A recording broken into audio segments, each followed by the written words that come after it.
Welcome to the On Stage podcast, where we interview musicians and members of the entertainment community. So this is OrangeG. He's a multi-instrumentalist based in Pittsburgh, Pennsylvania, and his music blurs the lines between indie rock, folk, blues, and americana with gasoline-fueled vocals and self-reflective themes. He's also the first started releasing music during the pandemic, like all the other musicians we've had. They did that. Now, the thing about Mark is that he's honing his performances at the Hambones virtual open mic. At the behest of one of the organizers, he started a social media account and Bandcamp page in summer 2020. And I will link Do You and the music video down below. It's a great song. Mark, can you give us a little bit of who Mark is? Like, go back to the beginning of what were you doing before the pandemic, and why did you choose? Well, first of all, you're multi-instrumentalist, so I'm very interested in knowing what instruments that you can play besides the guitar. Oh yeah. So as a multi-instrumentalist, I started on guitar when I was about 10, and then added a harmonica when I was in high school, so my teenage years, and then it kind of expanded. In the last 10-15 years, I added banjo and bass and some synthesizers, and I have a glockenspiel here in the studio. So it's really kind of like, it's just fun exploring anything musical, to be honest. But those are my main instruments. Yeah, so the harmonica. My friend Armando was part of a band back in the 80s, and I knew the whole team. They called their band Lux Weaver, and he plays a really, really sweet harmonica. Did you also have the little thing that you put around your neck and play the guitar, and then you? I have one right here, actually. Yeah. Okay. What is the name of those? Is there a special name? Some people call it a harmonica holder. Some people call it like a harmonica rack. I guess I call it a rack. The rack, okay. But you can actually play the harmonica and play the guitar at the same time? I do, yeah. I think that's probably one of the things that I do pretty well. Like a lot better, like pretty well. That's so self-deprecating, I'm sorry. But yeah, I think that's like one of my specialties. I should put it that way. Could you give us a little bit of what is your songwriting process? How do you put everything together? Do you start with lyrics? Do you start with music? Do you start with inspiration? I'd say it's a little bit of everything. Often it starts with an idea, a concept that I want to write a song about. Sometimes it's actually a song prompt. A lot of songwriters write songs off prompts, just to keep the creative process rolling, and then you figure out in hindsight like which songs you wrote are really great. I mean, that's what everybody does anyway. It definitely helps accelerate the process of searching for the next hit. But yeah, often it's the lyrics or an idea that's kind of adjacent to, like a concept. I want to write a song about X. So where did the name OrangeG come from? Yeah, so OrangeG is a dye we use in molecular biology, and I'm a scientist during the day, so that's it's kind of like an obscure reference to the other life that I have. So do you incorporate your science into your music as well? There are a few lines in my songs that refer to scientific concepts, but it's not the main theme. Well, I know Chris Martin from Coldplay. You look a little bit like him. They wrote that song "The Scientist." Did they write it about you? No, definitely not. But I'll take that as a compliment. He's a very good-looking guy. And so that first album, The Void Bereft, where did you get the actual title of that? And when I look through all your song list, I don't see Void Bereft anywhere in there. Because most people would title their album with the name of a song, and vice versa. Yeah. So actually, the Void Bereft is a lyric from the last song on the album called Parting Gift. And it's one of my favorite songs on the album. And just that concept, it's a lyric. It's about, like finding the edges of what's missing in your life and like really understanding, you know, like what things are important to you by virtue of their absence. And so when thinking about what to call the album, it came across to me that title really hit a larger concept and a larger theme that was an umbrella for the whole album for me. So, what was the most important part of writing that album? You said there are some things that are important to you. So, what part of the album is important, was important, and will always be important to you? Yeah, for me, I write songs to process trauma and to think about life and think about how I could do life better and how I can be kinder to myself, more supportive of myself, more compassionate to myself, and in a sense, be even more compassionate to others by doing that. So that is like a huge component of it. And so a lot of those songs are songs that helped me in the last couple of years as big changes came through my life, everyone's life, though, to be honest. But and also a lot of revelations just about self and about how even if you think you're evil or whatever, you probably aren't as evil as you think. Tell me about the pandemic and how did it affect your mental health to the point where, this is it, I have to do something, and then you get into music. What was it like Yeah. for you? Well, before the pandemic, I had gone to just a couple of open mics in person. And it was real cringy. So, I mean, everybody, when they first go to an open mic, usually is pretty nervous. I was very nervous.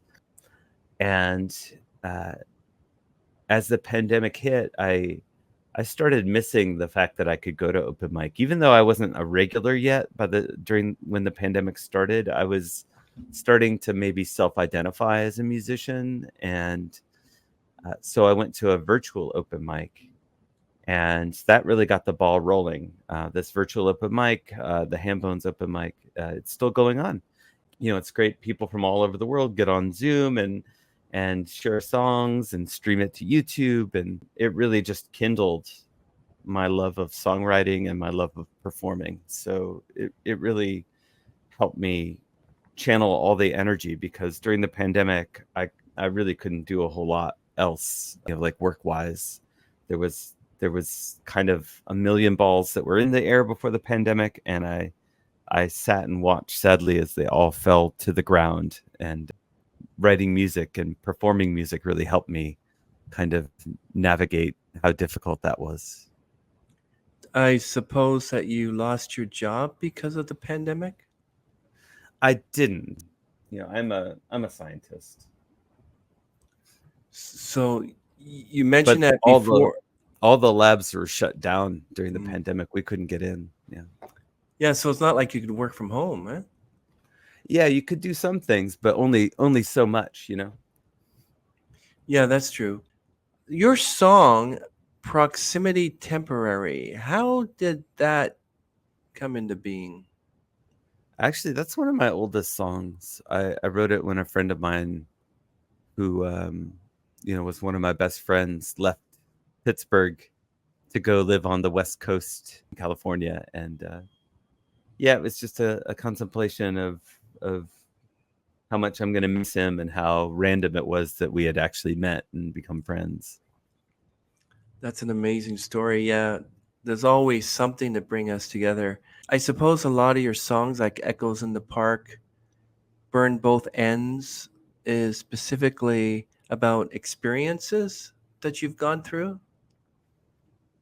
Yeah, yeah. Burn Both Ends is trying to find balance in life between, career or whatever it is that has you bifurcated, really. It's about trying to find room for all the things you want to do in life, which is kind of a struggle that I've had to struggle with. And they say the struggle is real. And for you, it was real. It must have been a challenge to your psyche, especially being a scientist. Like this pandemic, like, what if I get COVID? What if I die? You have to get vaccinated. And then you hear the stories about people not surviving it or getting worse with them. Did you ever have that go through your mind while you were learning how to write songs, writing songs? What was going through your mind at that moment?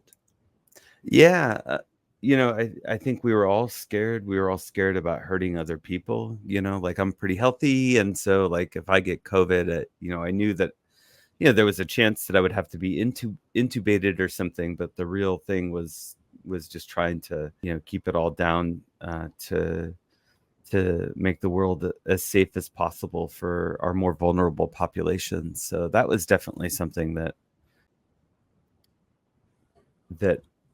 was at the forefront early on in the pandemic. And I think that one thing that I came out of it for me was a much greater compassion for people who are vulnerable. I think that the world got at least a little bit more compassionate towards the vulnerable, which I think is a good thing. I mean, I think we could be a whole heck of a lot more compassionate to the vulnerable. Yeah, I think you're correct, my friend. We should be more compassionate. We should have more respect.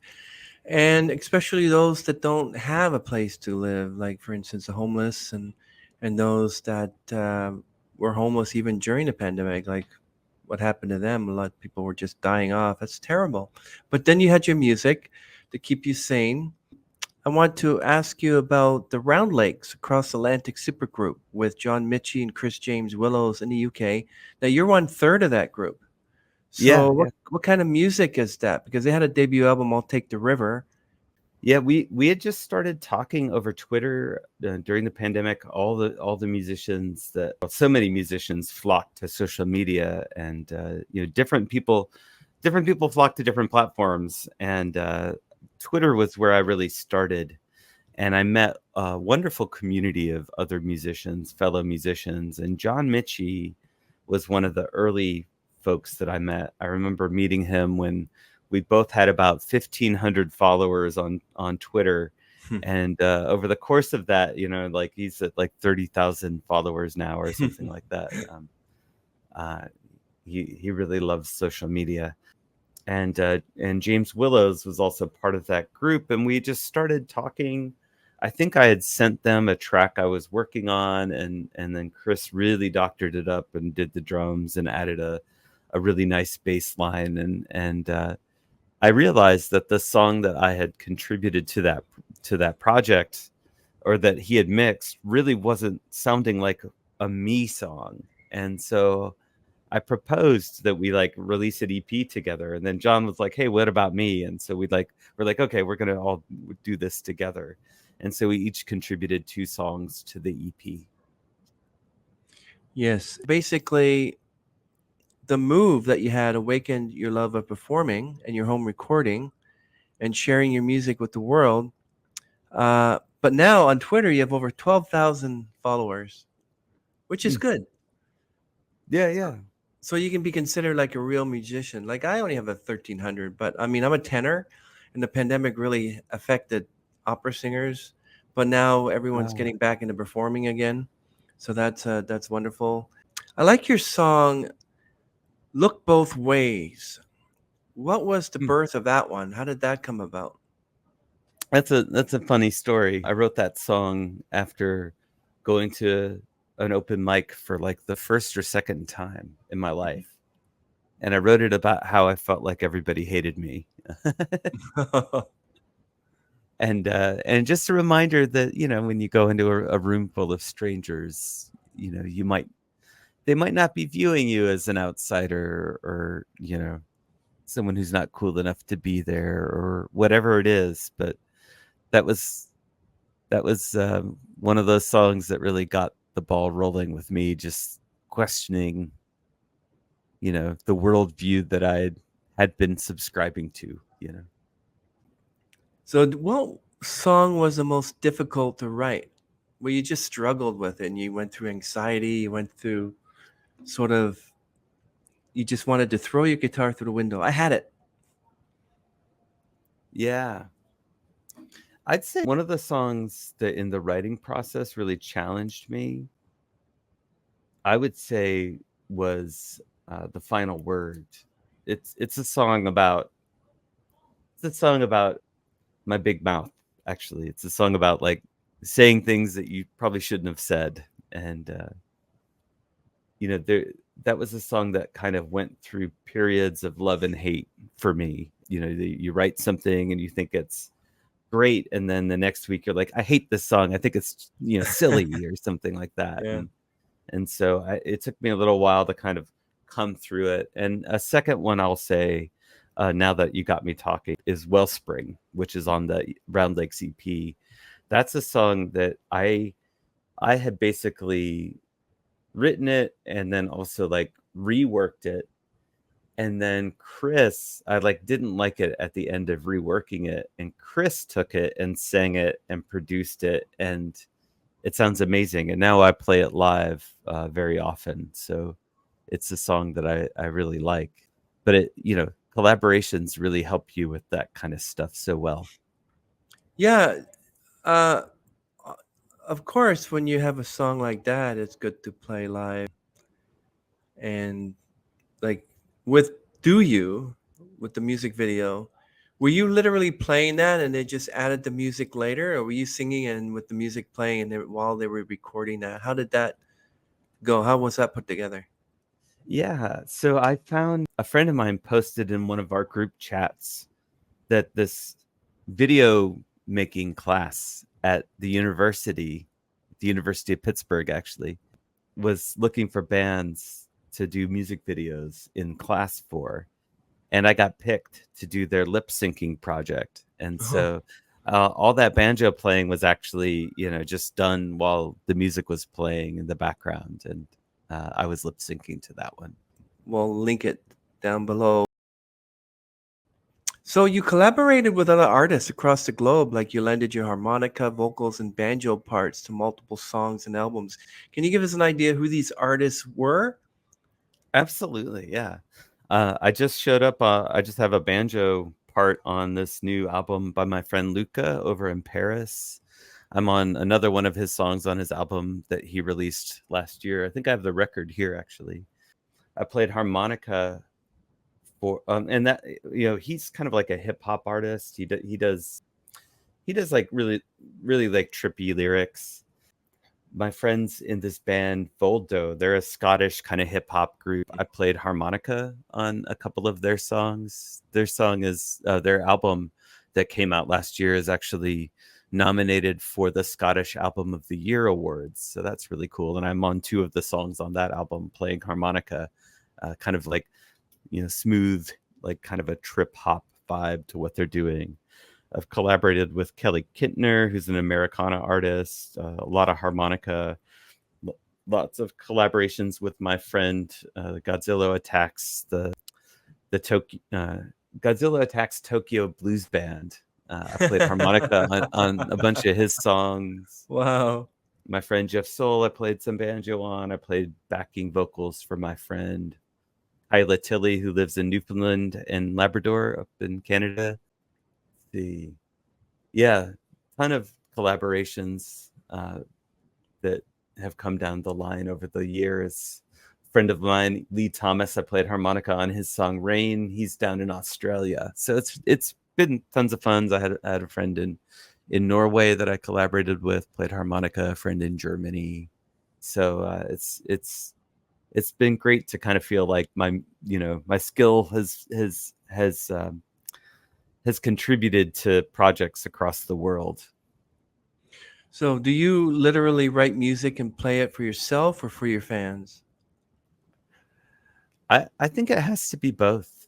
You have to write the songs for yourself and perform them, but you're performing for an audience, and I think that's something that a lot of us are just working our ways through as we get started writing songs, performing, is then triangulating upon your audience and like seeing, figuring out how to find people that like the kind of music you play. Can guitarist, a bassist, or any guitarist, can they just pick up a banjo and start playing it, or is banjo playing a totally different thing?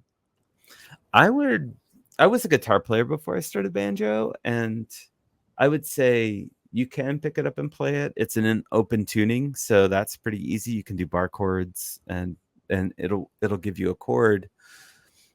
But the picking patterns, if you're doing finger picking, is really complicated, and to play claw hammer, which is the other way of doing it, frailing, takes quite a bit of muscle memory to kind of get the rhythm of it down properly. But isn't it really a drum with a handle on it? I mean, it kind of is. Yeah, it's a very simple instrument, and it definitely looks like it was hacked together. Yeah. Well, since it's part drum, could you literally play the banjo and use your fingers as a drum? I do that sometimes, actually. Yeah, you're supposed to kind of pop the top string with your thumb, and I often hit the head while I'm doing that. Oh yeah, definitely. So that is one second. So when you play and you perform, do you have any pre-show rituals, or do you just say that it's a ladies and gentlemen OrangeG and you pick up your banjo or guitar and play, or do you have to, while they're doing whatever, are you doing like jumping jacks or blah blah blah and stuff like that? So usually before I sing, I do a vocal warm up. That's part of it. I meditate every day, and that's really helped me with just being more calm about everything. And when you're performing, you have to feel calm. So that's important. I really like getting some fresh air, some outdoor time on a morning when I know I'm going to play. But then you just got to get to it. And we just went on tour. Me and my bandmate Aiden.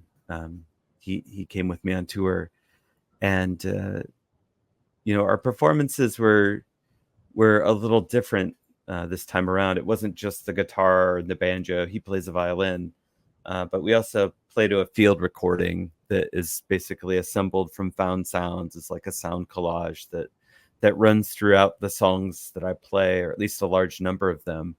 And so we'll just queue up the field recording and start jamming to it just to get the show moving. That's kind of how we've been doing the shows on tour. Do I take it that Aiden knows the banjo as well? Because you ever thought that if you knew someone with a banjo, you could do the do do do do do do do do do dueling banjos one?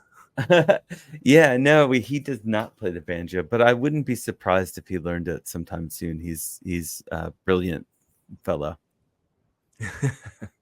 Yeah, you got to collab with many musicians, especially when they have the same professional skill that you have. Have you ever taught anybody to play any of the instruments?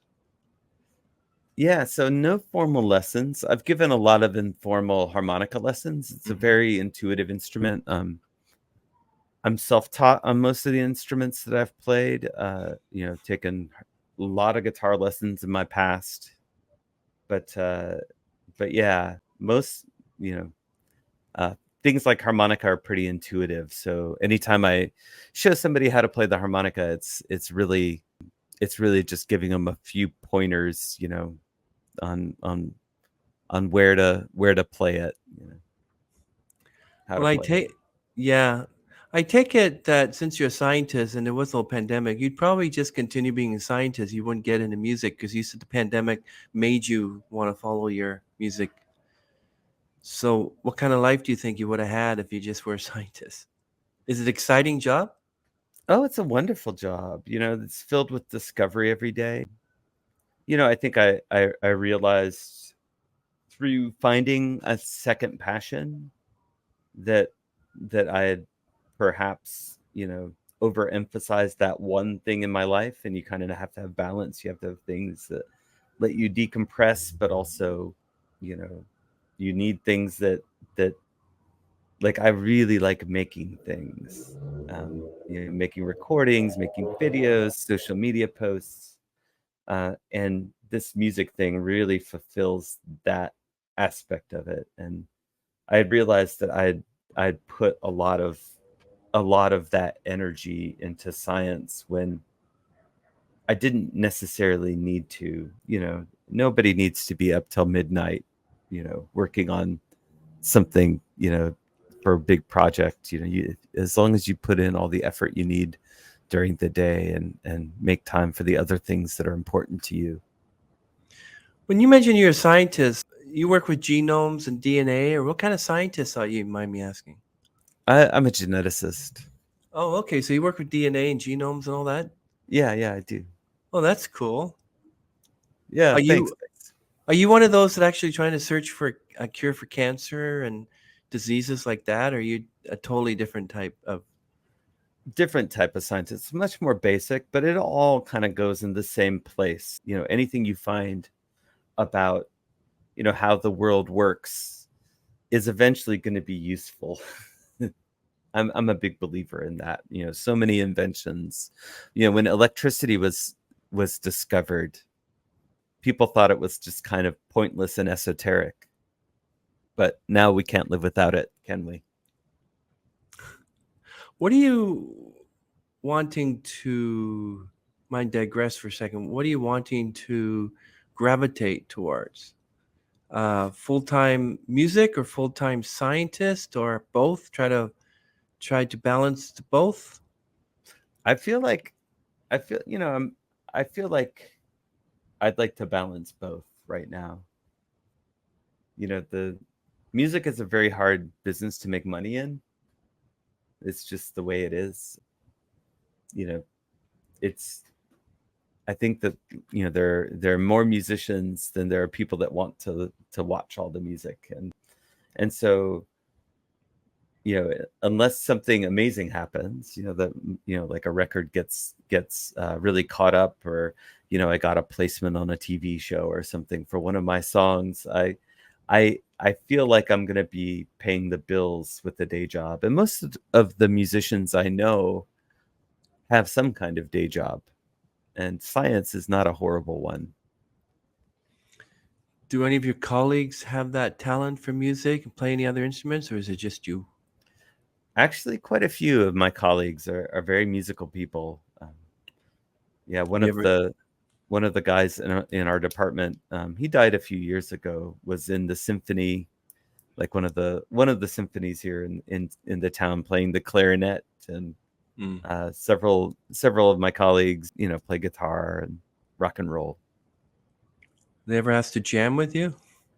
Actually, yes, I have jammed with some of my colleagues. In Well, fact, that's the friend that I wrote Proximity Temporary about, it actually was a colleague that I jammed with. so. What do they say that when you have singles and an album out, do they kind of like gravitate towards you as, hey, you're my best friend?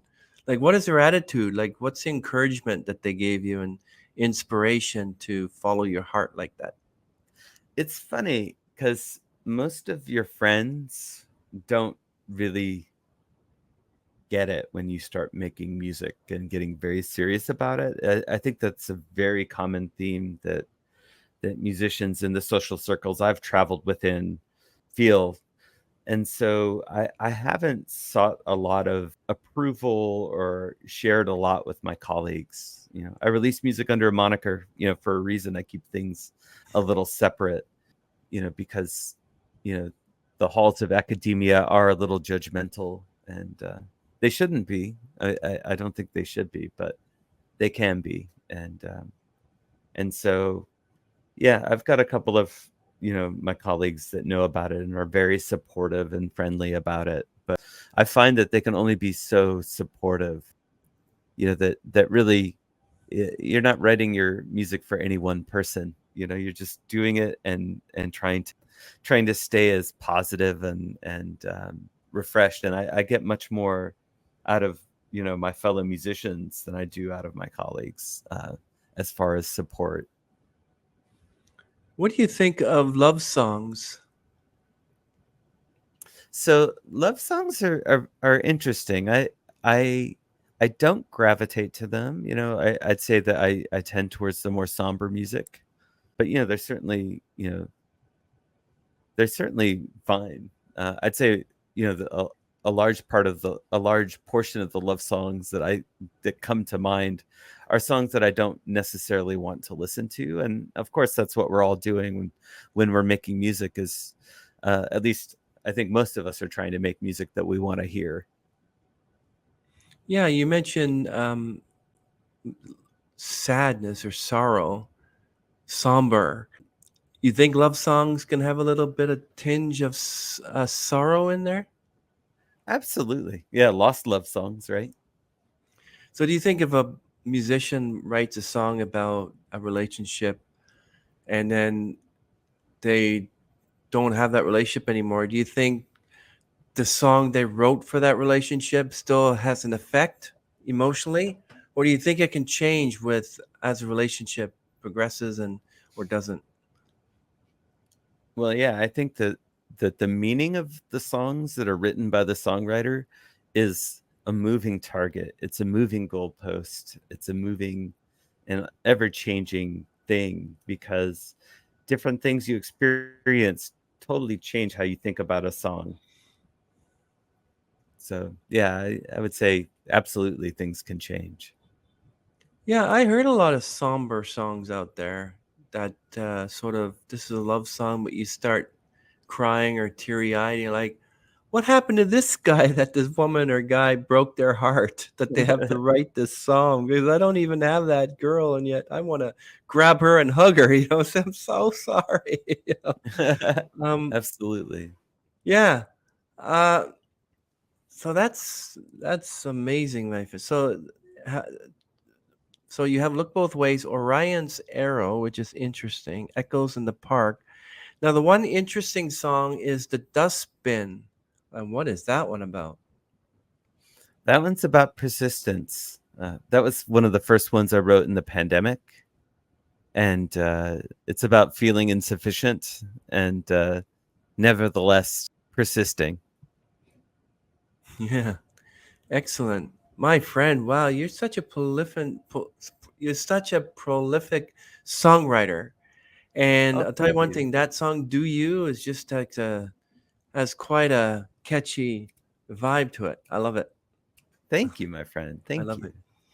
Uh, what do you think is the most difficult thing about being a musician? I would say finding uniqueness because every chord progression has probably been played.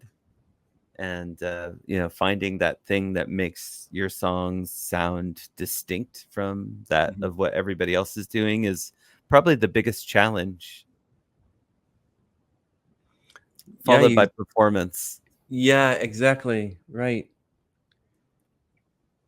That that songwriting process you have and how you put these songs together, that might have caused a lot of anxiety for you.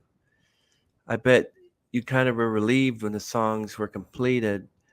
But why do you think they were completed? What made you think that burned both ends? That's it. That's the end of the line. Or look both ways. We're ending it right there. You ever thought like maybe look both ways can use one more lyric, or burn both ends can maybe change this word here and there? Yeah, I'm a strong believer that a song is never finished, so you can always change a word if you need to. A lot of the honing that goes into perfecting a song happens at places like open mics because you need to play it in front of people and see what people are thinking to really understand how it's being received. And I'll say that when I was younger, I wrote songs that now I look back and think are cringy. I I think that as I've gotten older, that has happened less and less frequently. So wisdom, I think, has been a good thing in kind of detecting when something is close enough to what I would call perfect, right? Nothing is ever perfect, but Hmm. we're always just trying to hone and just incrementally get a little closer to perfection whenever we change a word or make a line or what have you. So yeah, I would say wisdom has definitely helped with, you know, being a better songwriter and having a better filter, to be honest. Yeah, and I heard some terrible lyrics for some songs, which had it's like, why did you put those lyrics in there? I prefer really nice, strong, powerful, poetic lyrics that make you want to listen and say, wow. You know, Coldplay is able to do that, and Imagine Dragons, they have some great song. In fact, Dan Reynolds, the lead singer, he wrote a song called Wrecked about the passing of his sister-in-law, his brother's wife, who died of Mm. cancer. Oh, So he wrote that about her, and the whole video is him singing it on a beach, and you see a ghost of her as a memory just walking around him and strolling around him, and then she's not there, and then she's there again. So it's sort of like an interesting video based on the song. Sorry, I digress there. It's kind of interesting when well, you talk we're about. absolute.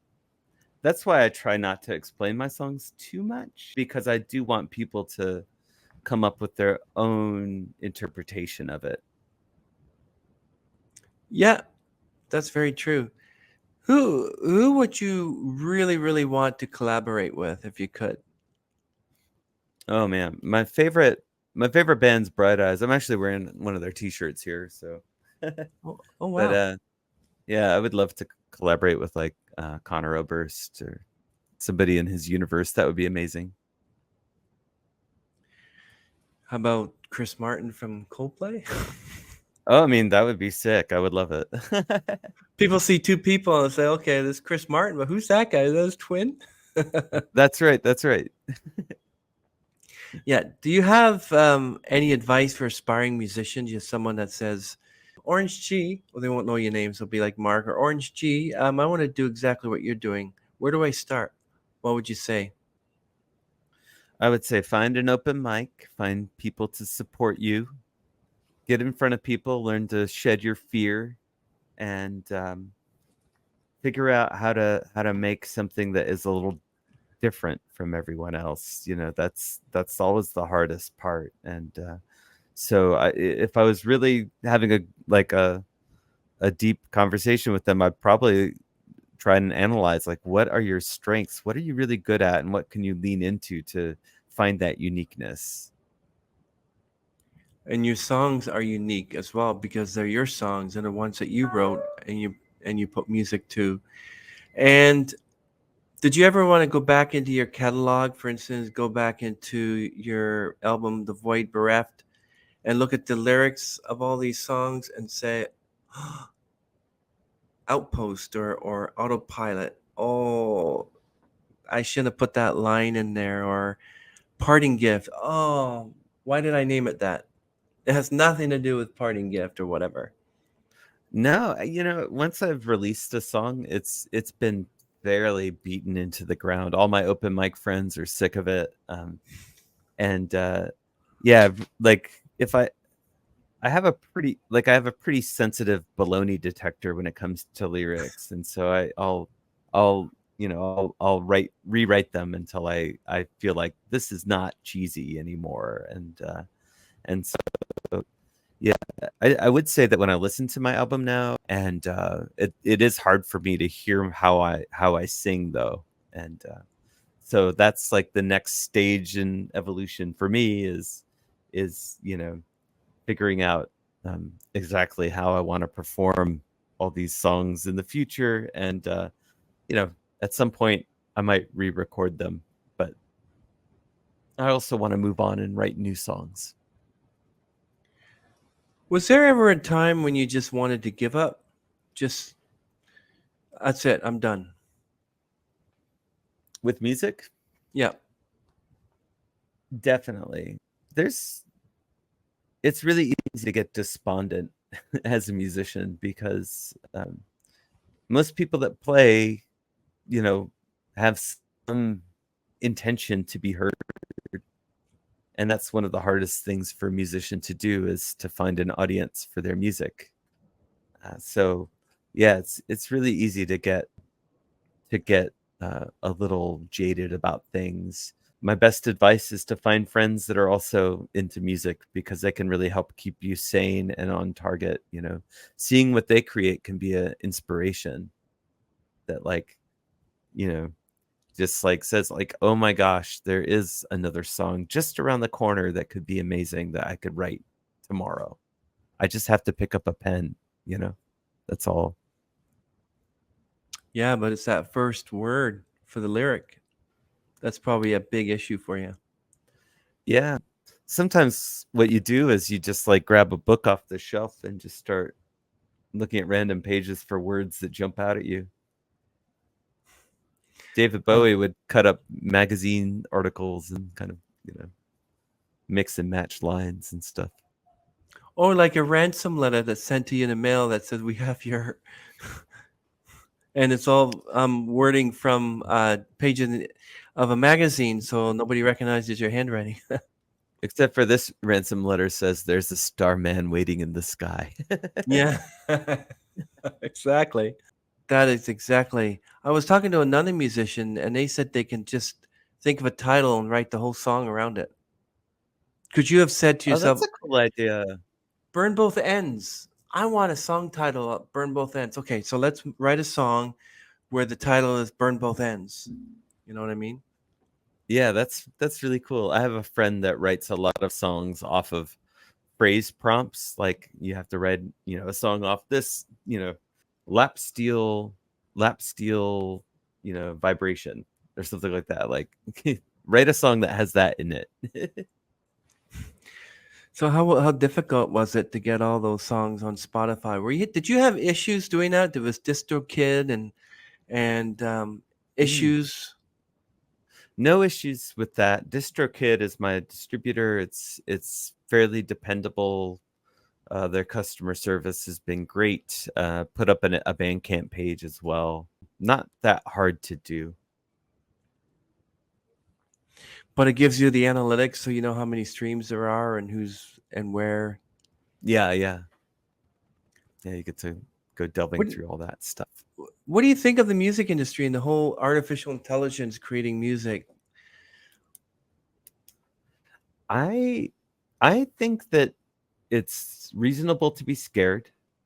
I do think that there's not a whole lot that anybody can do about it as a single person. It's like global climate change, right? Like, it actually is going to take regulation and people talking about it and regulating it to figure out how we're going to get through it. And of course, governments of the world don't really like regulation. But right now, when I look at what AI can generate de novo, I'm not all that impressed. And I think it's going to be a long time before the AI is giving a musician a run for their money. But, it could totally change. I am sure that humanity will find a way to be relevant and have unique contributions that people actually want to hear or read, or whatever it is that people create that they're worried about AI taking their jobs. Exactly. Yeah. Like I heard just recently, I was going through YouTube and looking at all the AI music, and apparently they took the first 8 seconds of "Hey Jude" by the Beatles and put it through an AI. And first of all, you hear the first 8 seconds of "Hey Jude," but then the AI ends it. It like finishes the song. You know how "Hey Jude, don't make," and then it goes off in this whole different tangent, a different melody, and you're like thinking, okay, that's not "Hey Jude." You're thinking that artificial intelligence knew already the song and would add to it, but apparently it made one up. And if you keep doing it, it just comes up with a different melody. Now I heard a song by Amy Winehouse. They took her voice and they took a type of music that she does, her genre, puts it through an AI, and out popped this totally brand new song you'd think was an Amy Winehouse. Like it sounded like she would sing Valerie, for instance. But it was just AI. It was amazing, you know? Right. That's kind of scary. Yeah. Yeah, I can see that happening. I mean, at some point, I think that we're gonna, like, I think we're going to get a lot better at detecting when AI has made something. And at some point, you know, maybe AI can make kind of the music that you hear on your average radio station. I doubt that it's going to be able to make the music that I like listening to. But who knows? Maybe. And if they can, then I think it's going to put the onus on people to be better at doctoring up and adding a little bit of that humanity to AI generated music. And still, that's music in my book. Like how it's you can go into your DAW and lay down a bunch of loops and arpeggiators and things and make some synthetic chord progression monstrosity. And as a student of the 80s learning guitar, I remember people feeling like that wasn't music. And I think that our conception of what music is going to evolve, and what like are the acceptable practices in making and broadcasting music. And in some ways, AI generated chord progression might become what the synthesizer was to guitar players in the 80s. So do you think maybe there's a good thing with AI, that people who lost their voice in accident or cancer voice box could literally have a device implanted that will have like a copy of their voice, and they can sound the same? Like uh, Stephen Roger Hawking. Ebert. Roger Ebert, Oh when he yeah. had his whole palate removed, he had like this device that when he pressed a button, it actually copied his voice. Yeah, So yeah. yeah. Yeah, Roger Ebert was from my hometown. Oh, that's interesting. Yeah. Yeah. Did you ever meet him? Never. I knew people that would run into him at the movie theater though. So does where you live, like in Pittsburgh, does that affect your career? Does it affect your music making? Oh yeah. Your local environment has huge effects on your music making. The communities that you play music in, the Mhm. places you play shows, the audiences. And then you have this, global network of people on social media that you can Mhm. interact with too. But, on a day-to-day basis, a lot of, what I'm experiencing is coming from, IRL rather than the interweb. It's so much more powerful watching somebody play live than on a TV screen. And I don't think that's going to go away. That's another thing that AI is going to have trouble replicating, I think. Well, I don't know. I mean, it is progressing because you have like AI, then you have AGI, which is artificial general intelligence, and then you have ASI, which is artificial super intelligence, which is going to be like, remember in Terminator 2, Right, right. Miles Dyson? I That's don't full remember blown. who Miles Dyson was. He was the one that was part of Dice Electronics that caused the end of the world. They're the ones that Okay. created the Terminators, oh, as we thought, but they also have like 6 movies, and they tell you a whole different story, so you don't know who to believe. But yeah. Yeah. I mean, maybe when everything's holograms, it'll be hard to tell whether the performers are real people or not. But I have a feeling we'll be able to tell for a long time. Well, that's interesting you should say that, because when ABBA sort of, after 40 years, decided to write another album called Voyage, and they didn't tour, but they gave a concert. And what they did is they had all holograms of themselves from the 70s, and they were singing the concert in the background as they are today. So people went to see the ABBA in concert, but it's Annie Fridlingstaff, it was Agnetha Falskog, it was Benny Anderson, it was Bjorn Aveas, all 4 of them in their late 70s, in the background hidden, and it was their holographic versions doing all the singing. So do you really Oh, want wow. 100 years from now to watch a concert by Taylor Swift, who's been already gone 80 years, and people are going to, I went to see Taylor Swift. Let's go to the moon. Let's get her new album. It's being on the moon, It's being released on the moon. So I mean you can't stop it. I mean, AI might be used for good things. Yeah, Uh, yeah.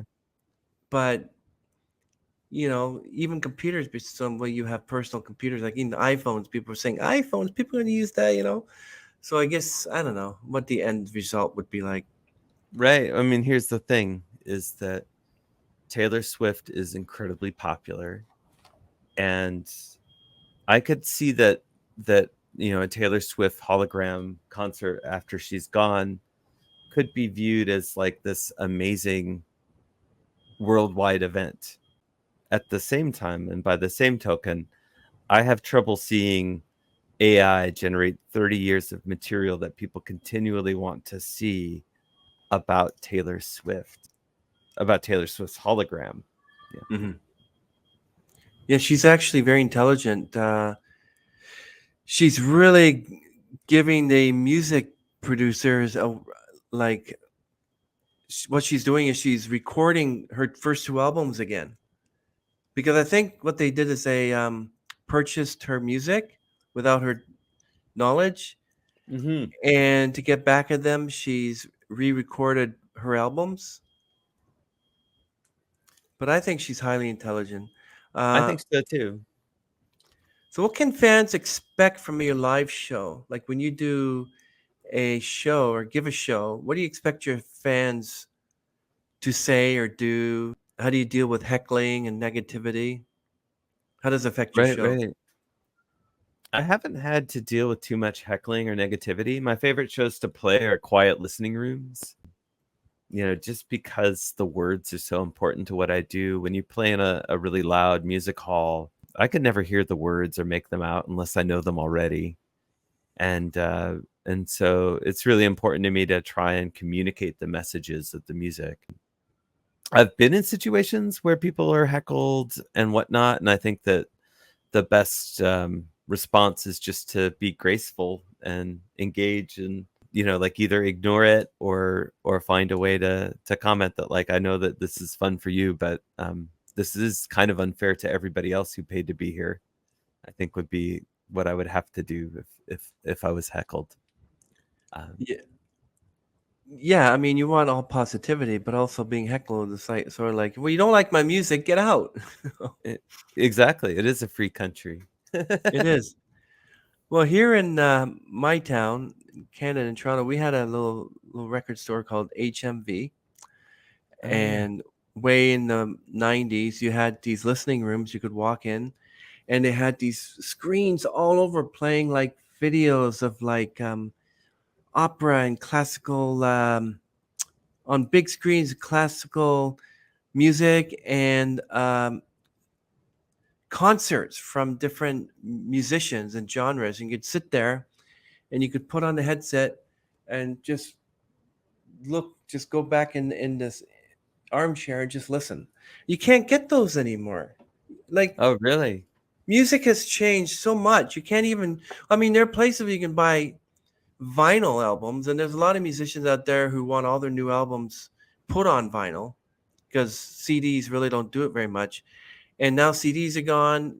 Now it's digital copies. And what's next? AI music. And what's after AI music? You're going to have a full band that's completely made of androids and robots. Hey, let's go see the robots tonight. Oh, yeah. You know, like, I don't Maybe, know where it's going to maybe. go. I don't know where it's going to go. But what I do you mean, like to if the robots are really playing well, I might go. Do you think it's possible for someone like me to take something like Pro Tools or Cubase or something like that and just create a full band of drums, guitars, keyboards, harmonicas, banjos, create like a whole album and just use my voice? And if I wanted to, I can make my voice into a female voice and say that I had a female member of my band and just call myself the onstage concert band or something. You think anybody would know, or do you think they think I literally have a real band? And the second part of that question is it possible for someone like me who has no way of knowing how to use Pro Tools or Cubase be able to undertake that? I would say that you probably could do that if you wanted to. Um, and would anybody want to listen to it? That is absolutely a matter of what you put into it and and who you're talking about, as far as whether they want to listen. But yeah, they'll do it all the time. You know, they'll go into the DAW, they'll make a giant symphonic musical piece and play it, use voice modulation, change gender, do backing vocals for themselves. I feel like changing gender and doing backing vocals for yourselves is not that different, you know, because you're creating copies of yourself, you know, even by playing guitar and then soloing, you know, playing the chords and soloing and then singing and doing backing vocals. Like, you're doing way more than any one person could do in a performance. And so why not change the voice or what have you? Well, and then if you become successful, you have so many albums, and people want to know. We want to meet that band. We want to meet that female singer. She's so good. And what do you do then? You have to Well, pay people to be part of the band and say, "Hey, do you sing?" no, I don't think so. I think you just come out and you say, "Hey, I'm doing, you know, I'm doing self-produced one-man band things. I'm a producer. I'm a sound, you know, I'm a solo artist slash producer." And you know, tons of people release music without doing shows. It happens. My friend John has absolutely who's in the Roundlakes with me, has absolutely no interest in performing live. He just wants to record his music and put it out there. I do think that live performance is a pretty important aspect of building an audience and finding an audience for your music. You know, if you get out there and you play live, you're going to reach way more new people than if you just reside on the internet. What do you perceive as the world of music 50 years from now? I think it depends on climate change, to be honest. You know, how hard is it for everybody to live 50 years from now is going to greatly control how much leisure time we have to do things like go to a concert. I have a feeling that music will be around in some form or another. Yeah, 50 years from now, and live music will be happening. It's hard for me to see a world in which live music is just, you know, not fun because we're all like virtually plugged into the metaverse or something like that. You know, you know, it might be that different generations handle, you know, the challenges of the time very differently, and I could see folks that are my age hanging on to live music, even if younger people don't. But I think the younger people will. It's pretty boring staying in your house. Well, let me give you a couple of scenarios. So 20 years from now, your song "Do You" is now offered as a karaoke or a music notebook of all the notes and how to play it. So would you rather see a full band with a real singer sing your song "Do You" complete with the banjo and then maybe using a violin or a keyboard, or would you prefer some guy to stand up there during karaoke and just use the backing track and just sing it? I think it depends on context. I think both of those things are fine.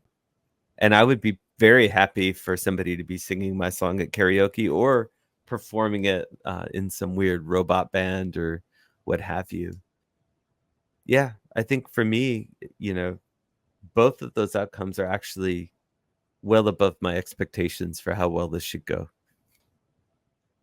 So I guess about venues, music venues. So 50 years from now, people would be going to a music venue to watch an AI machine create music, or a bunch of androids playing their guitars and their music. I doubt it. I mean, I think it'll be a person. Well, what do you think of cover bands? I mean, basically, would you prefer to go see a band that just plays covers of people's music? Or would you prefer them to throw in a few originals here and there? Or would you prefer just, want to go to see a band who play all the original? What's your preference?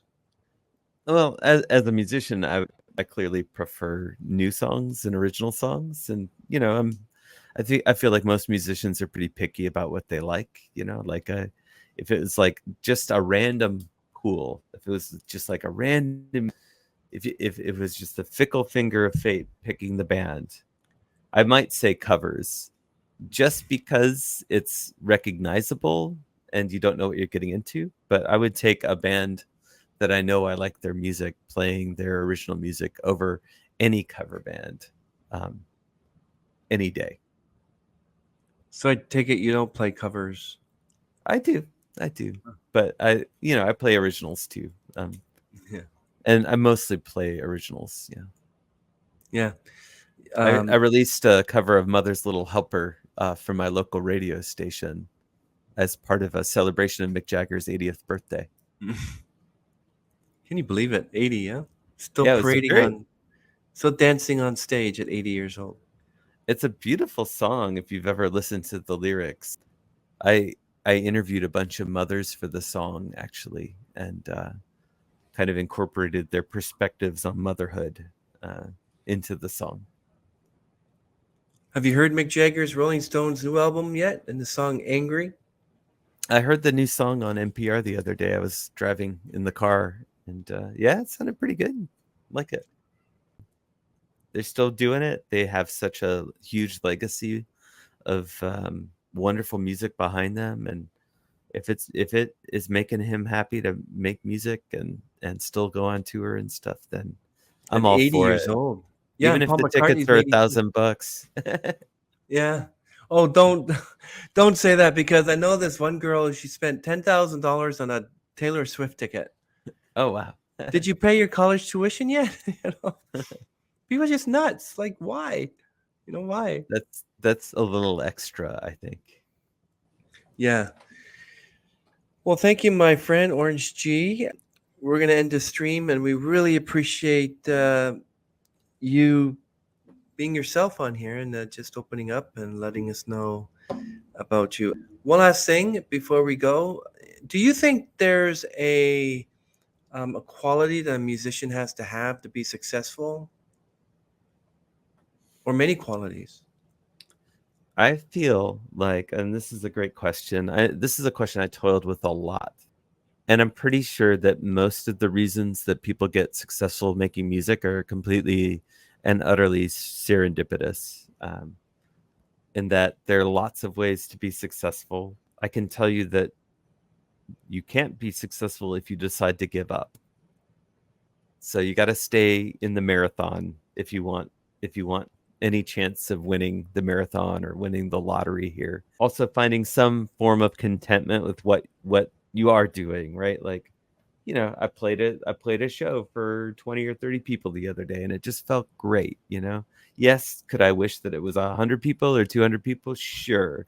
But the fact that I wrote songs and that 20 or 30 people sat around and listened to it all, for an afternoon or an evening, is really special. And to think that, if I could just go back in time and tell, pre-pandemic me that that's what I was doing after pandemic, I wouldn't have believed you. So, Well, that's interesting. So let me add to this. If you could go back to visit your 15-year-old self, what kind of words of advice would you give him? oh my gosh, you're not as bad as you think you are. Be kind to yourself. Learn to accept yourself. Everything is going to be okay if you just stick it out. I feel like I might believe it if it came from old me. Old 92-year-old knocks on your door. Hey, Mark, it's me. Exactly. And then you find out he had a measure of success. He had like 100 albums, and he was the one that created the best AI bands out there. Ruined it for everybody else. Yeah. Pink who? Super who? Uh, Elton who? But thank you. Really appreciate this. Okay, so we're going to end this stream. Before we go, what would you say to an up-and-comer? Like, and they want to get into music, or they just want to do something else? They're They want to get into following music. Okay. Um, I would say do it. Make music, make things. Don't be afraid to share it. And you know, there is somebody out there that wants to listen and support you and be your musical friends and your musical family. Like, it's a really wonderful thing. I cannot recommend it highly enough to start making music and releasing it. Thank you, Mark. Appreciate that. All right, everyone. All his music videos and his Spotify album is linked below. So basically, the Void Bereft, his first album, will be linked along with the music video of Do You and all his social media, so you can connect with Mark, connect with OrangeG. So, ladies and gentlemen, OrangeG, we're going to say goodbye. Thanks, Chris. You're welcome. See ya. They say words don't mean a thing, though they often bite and sting, and our hearts are kind of prone. So many sticks and stones may not change your mind. We're often kind of blind, no matter how long you peer, farsighted in the mirror. So please don't change a thing. You're a wonderful human being, just the way you are. They'll paint you in the stars. I'll see you in the sky most every single night. Keep you on my mind until the end of time.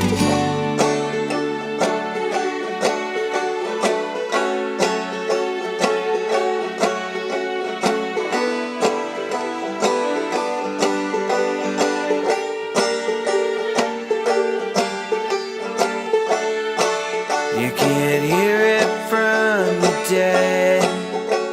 Your sister, mama, and that long-time family friend.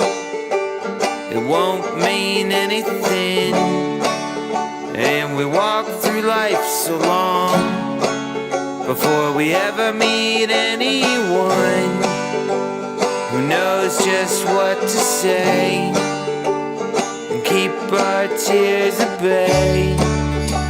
So please don't change a thing. You're a wonderful human being, just the way you are. They'll paint you in the stars. I see you in the sky most every single night. Keep you on my mind until the end of time.